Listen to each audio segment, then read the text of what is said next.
Hey, welcome to One Word Suggestion. I'm your host, Aaron Thompson, and this week's word is connections. For inspiration, can I please get a one-word suggestion? One word suggestion. One word suggestion. One word suggestion. Welcome to the podcast. For those of you who don't already know, every week I take one word suggested by you and use it as a leaping off point to explore the benefits of improv as they relate to life on and off the stage.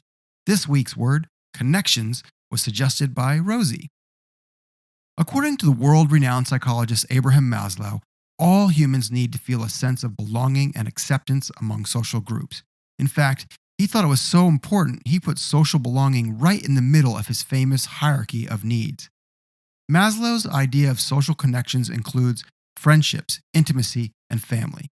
And if you've ever been part of an improv class, then you already know the connections you make there can lead to all sorts of new friendships, a community that feels like, or in some cases feels even better than, family.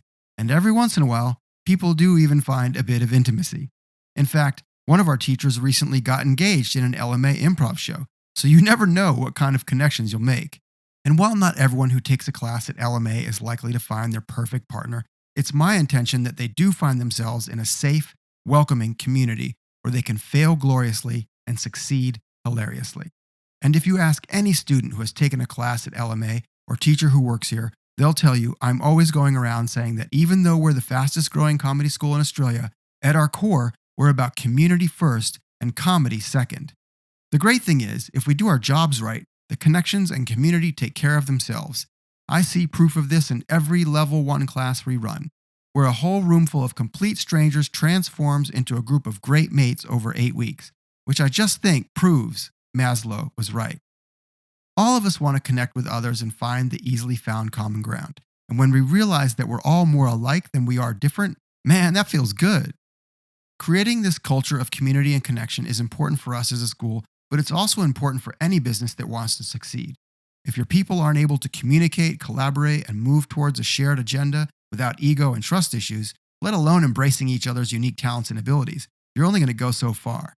The Improv for Business workshops we run will help any company create a safe space where people feel wanted and respected, and adhere to an ensemble mindset where everyone has each other's backs.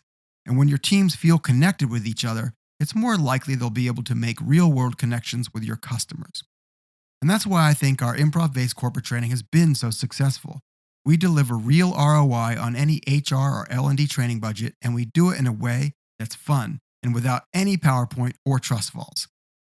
So that's my take on connections. Thanks for the great suggestion, Rosie. If you want to suggest a word for next week or add your perspective, drop me a note in the comments. I'm making one of these every week for a year, so I'd love it if you could subscribe, like, share, and all that stuff.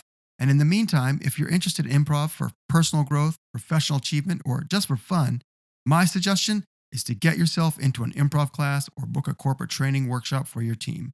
You can learn all about LMA's programs at www.lma.training. Thanks for listening. One Word Suggestion is brought to you by LMA Professional Development. Please visit us at www.lma.training for more info.